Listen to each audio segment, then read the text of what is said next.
Hey, what's up, Alex? I had a question real quick. So I've been getting a ton of internet leads lately. I wanted to know the difference between internet leads, direct mail leads, and also referral leads. What do you think is the best one? Great question. I love talking about the different types of leads. I think you should be getting leads from multiple sources, but let's talk about the pros and cons of each. Obviously, the best one is referral because they are expressing interest in the product or service you have to offer. They know someone that works with you, so you can establish that trust right away. But the biggest downside to referrals is that they're not consistent. So I can talk for a long time about creating referral systems so that you can count on creating a regular flow of referrals. But for now, let's put in the con column, you can't control referrals because you don't know how often people are going to ask for the product or service you have. So referrals, A+ as far as the quality of the lead, but pretty much an F as far as volume. Direct mail leads. Direct mail leads are great. They're relatively high intent. Someone's actually got to mail something into them, but they're pretty darn expensive. As far as volume goes, they're decent. I would say a C or a D on a scale. High intent, usually very good, but the cost is very high. Internet leads. So the thing I love about the internet is that you can generate leads for pretty dang cheap, obviously depending on a multitude of factors. But when it comes to Facebook leads specifically, let's talk about that because that's most of what we're doing here on this call is Facebook. You're gonna get leads in at a regular clip of anywhere from $1 a lead to $25 a lead, depending on who you're talking to and where you're advertising. But you control that flow. So as far as the volume, A+ for the internet, and then using some good old marketing tactics and strategies, you can build up the trust factor with your audience. You guys see me doing that with my retargeting videos and such. And so I love internet leads. I think they're the best to get, but I also use direct mail and I have referral systems. Many of you are in my referral program. But if you're going, okay, Alex, I got, $500. What do I spend my money on? Buy internet leads. That is going to be the best way to do it. Use some of the marketing strategies we've talked about, whether it's a giveaway funnel or something similar, and go to the internet so you can control the quantity of leads that you're bringing in. Hey, Alex, does video work to sell insurance? Okay, does video work to sell insurance? I love the question. Yes, video works to sell insurance, but just like anything, it's all about the content of the video. So I highly recommend checking out the Video Domino. Go to videodomino.live to learn more. But let me just walk you through what a good video is that's going to help you sell more insurance policies.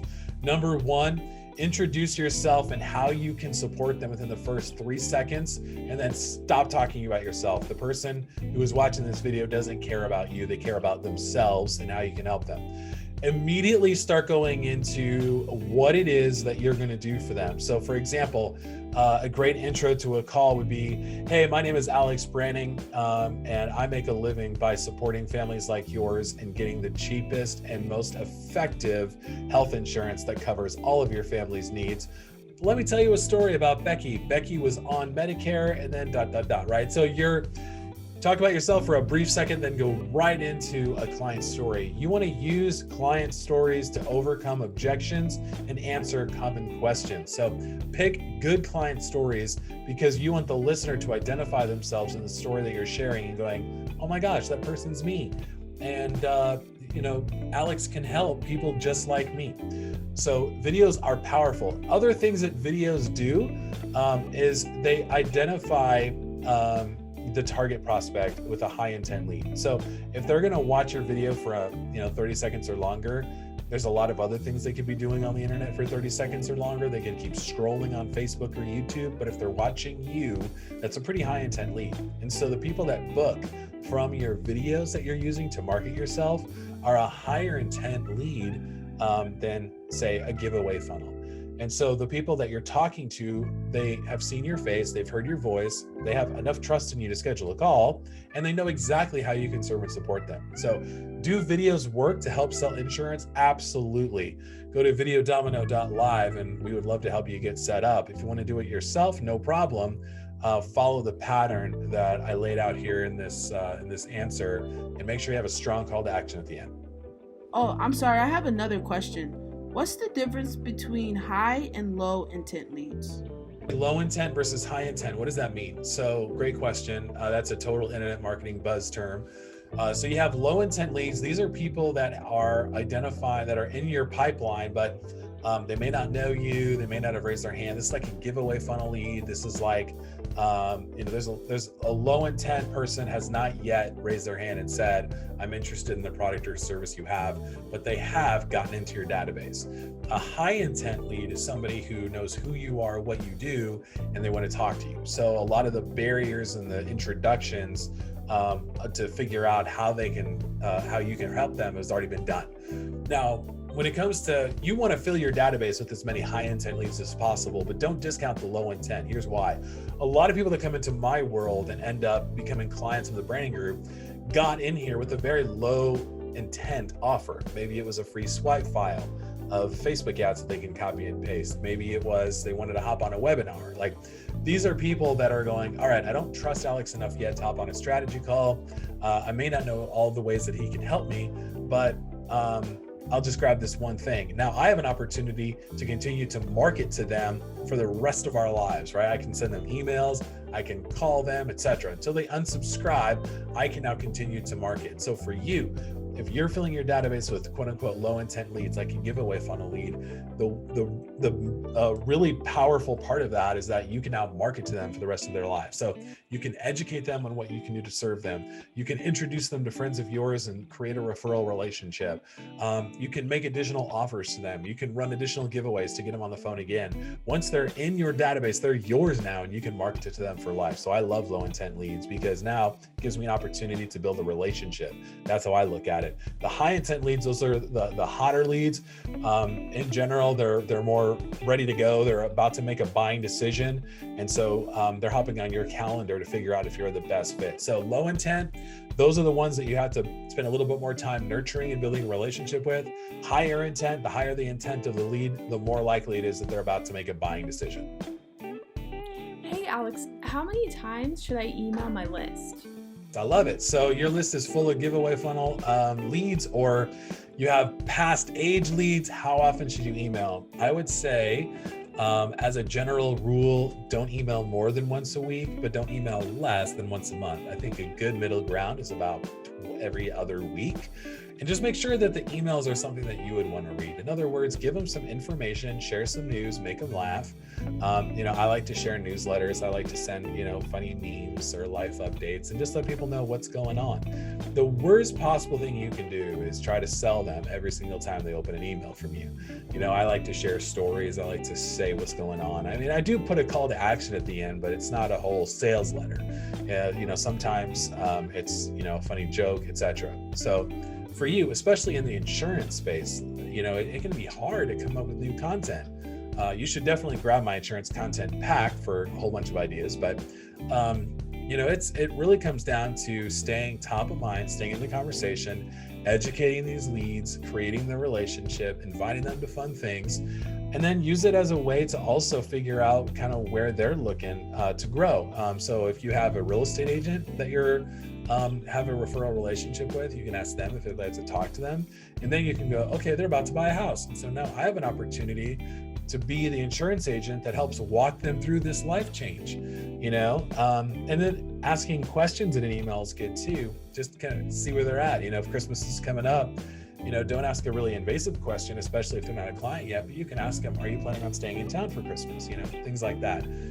It creates a conversation and builds a relationship. And that's a long answer to your question of how often should I email my list. I think every other week would be good.